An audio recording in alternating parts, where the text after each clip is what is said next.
27 की कर दी, लेकिन इन यहाँ मीरापुर में आप ही लड़ेंगे, क्योंकि पिछली बार तो गठबंधन को दी थी अपने वो सहयोगी, तो चले गए भाजपा में। नहीं, देखिए, इंडिया गठबंधन साथ में मिलकर चुनाव लड़ेगा।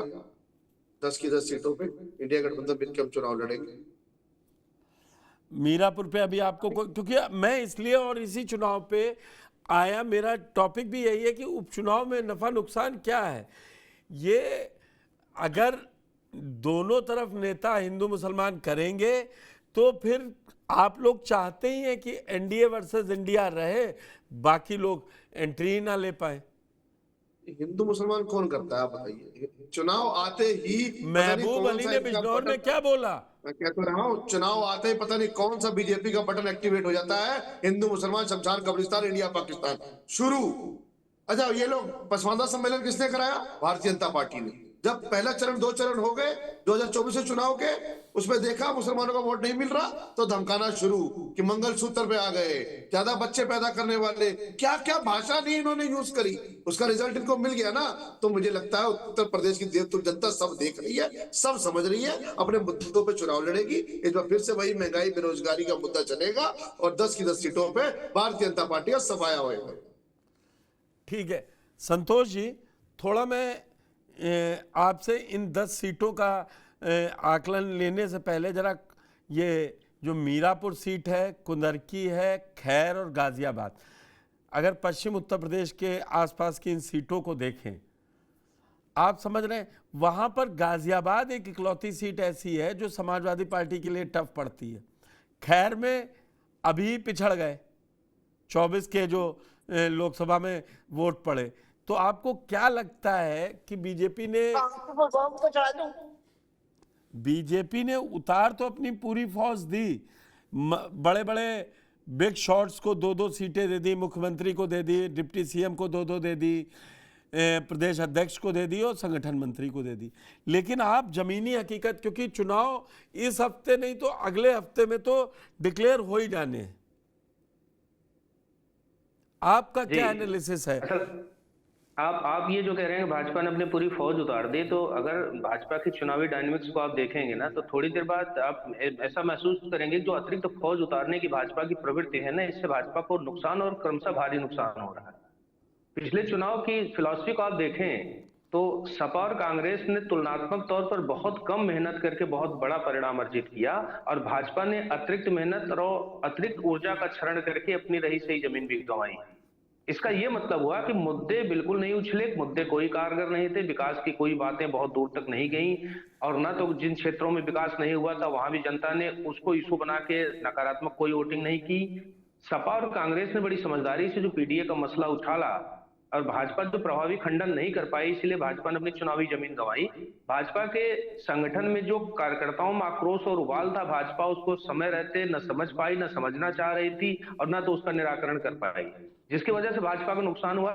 चुनावी तैयारियां खाली फौज उतार देने से कतई नहीं हो सकती आज के परिप्रेक्ष्य में, जब भावनात्मक स्तर पर चुनाव चला गया है। एक बात। दूसरी बात, जो मीरापुर की कह रहे हैं, खैर की, गाजियाबाद की कर रहे हैं, कुंदरकी कर रहे हैं, हमें अभी तक तो कोई भाजपा में ऐसी कोई दीप प्रज्वलित होती नजर नहीं आ रही है कि जिसमें सारे कार्यकर्ता बिल्कुल सड़क पर आ गए हों कि इस बार तो 4 सीटें जीतकर हमें जानी है, 10 की 10 जीत कर जानी। इनको जो अंबेडकर नगर की जो मिल्कीपुर है वहां भी संघर्ष है, मीरापुर तो इनके साथ बड़ी मार्जिन की सीट रही जब अवतार बढ़ाना जीते थे तब भी। और ये कोई भाजपा की जो स्वाभाविक चरित्र की सीटें नहीं है, ना कुंदरकी है ना मीरापुर है। अब मीरापुर रालोद के पास चली जाएगी जहां तक चांस है, लेकिन चुनावी जो मैदान है वो इसलिए बड़ा रोचक बन गया कि वहां मायावती ने भी अपना आदमी उतार दिया है, चंद्रशेखर ने भी उतार दिया है, जो अभी तक की घोषणा है। ऐसे में तो वो थोड़ी सी सपा और कांग्रेस की धड़कन बढ़ाने वाली परिस्थितियां तो बनी है। गाजियाबाद पर तो कोई बात ही करना मेरे ख्याल से समय गंवाने के बराबर होगा। भाजपा वहां के लिए किसी पार्टी के पास कोई चांस नहीं है।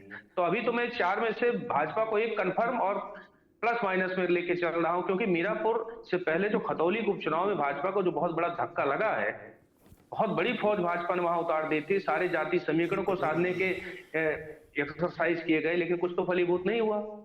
ऐसे में कोई फौज उतार देने से भाजपा कोई चुनाव जीत जाएगी, हमें नहीं लगता। भाजपा जब तक अपने कार्यकर्ताओं के आक्रोश को, उनकी पीड़ा को भावनात्मक तौर पर उनके साथ संलिप्त होकर दूर नहीं करती, हमें नहीं लगता कि कोई बहुत आश्चर्यजनक परिणाम आने हैं।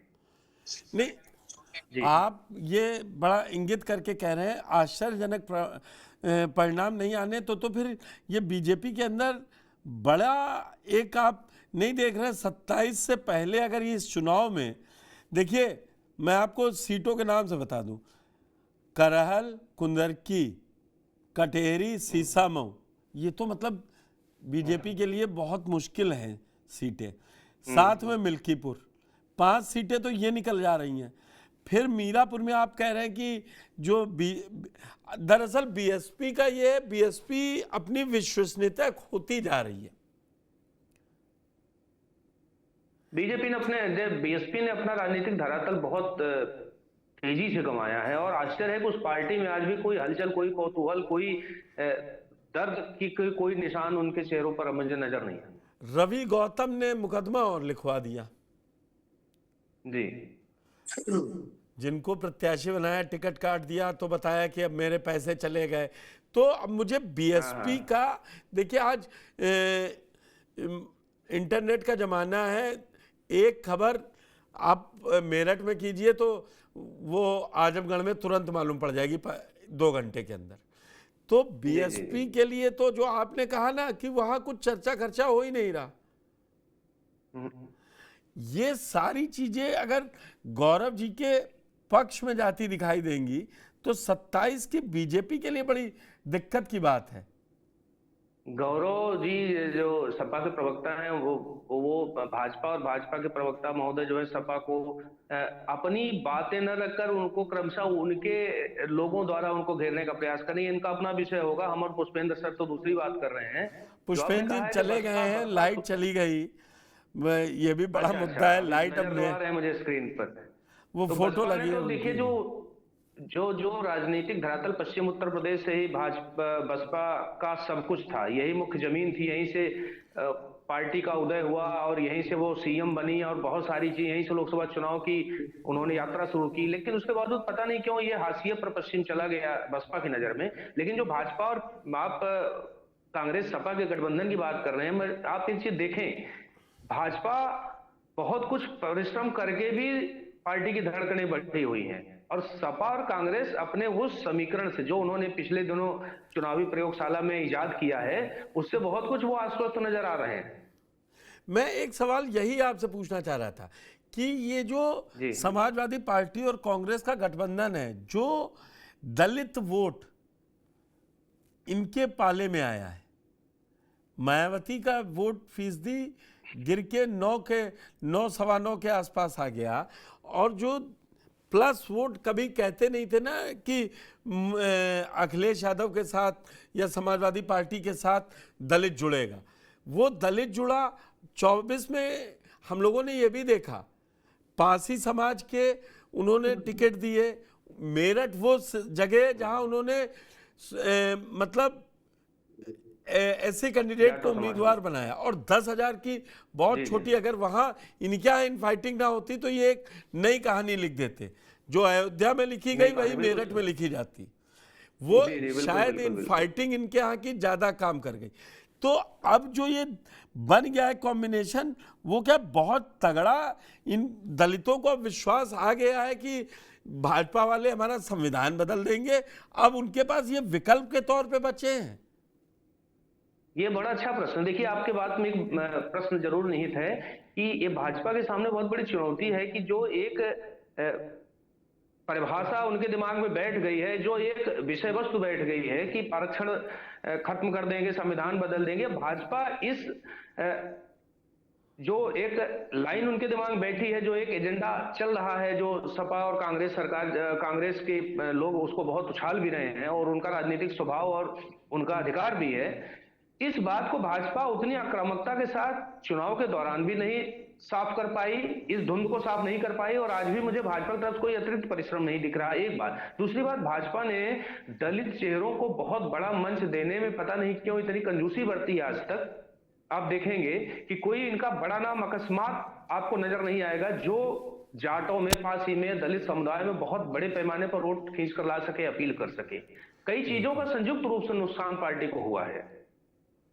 मैं गौरव जी से एक बात, दूसरी सपा एक बात अंतिम महत्वपूर्ण में कहना चाहूँ, जो सपा और कांग्रेस को एक जो पीडीए के छतरी के नीचे जो ये दलितों को वोट मिले हैं, ये एक हवा के झोंके के समान है। मुझे नहीं लगता कि इसको सपा और कांग्रेस कितना संभाल पाएगी। यहाँ उनके सामने भी बहुत बड़ी चुनौती है। मगर ये क्योंकि जाएगा ये फिर इस प्रकार कहाँ? की बात- देखिए, पिछड़ा और दलित जिस तरीके से लेटरल एंट्री, में गौरव जी से लूंगा इस पे सवाल, क्योंकि अब आप चर्चा को आगे बढ़ा। जिस तरीके से कभी लेटरल एंट्री का मुद्दा आ जाता है, वो अखिलेश यादव शायद 24 से ये प्रूवन हो गया कि वो अपनी पिच पे बीजेपी को खिला रहे हैं, क्योंकि अयोध्या क्या हारे तो अब बीजेपी खुद ही उस पिच पे ले जाने के लिए परेशानी में। अयोध्या नहीं हारे भाई साहब, ये लगातार बात जो हो रही है चौहान साहब, मैं क्षमा चाहूंगा, फैजाबाद हारे हैं। देखिए तो उसको अयोध्या का नाम दे दे एक भाई, राजनीतिक आकर्षण पैदा ये किया तो जा रहा भाजपा ही है। वाले बता रहे थे ना ये अयोध्या मैं है। गौरव जी से भी अपेक्षा करूंगा, गौरव जी भी इस बात को खंडन करें कि हाँ, हम और पुष्पेन जी या आप शुक्ला जी क्यों इस बात का वो करें? भाजपा वाले चिल्लाते थे ना अयोध्या हमने बना दी, यही जीतेंगे। फैजाबाद तो नाम उन्होंने चेंज कर दिया, वो सीट वही रही, फैजाबाद शहर का वोट उसमें पड़ा।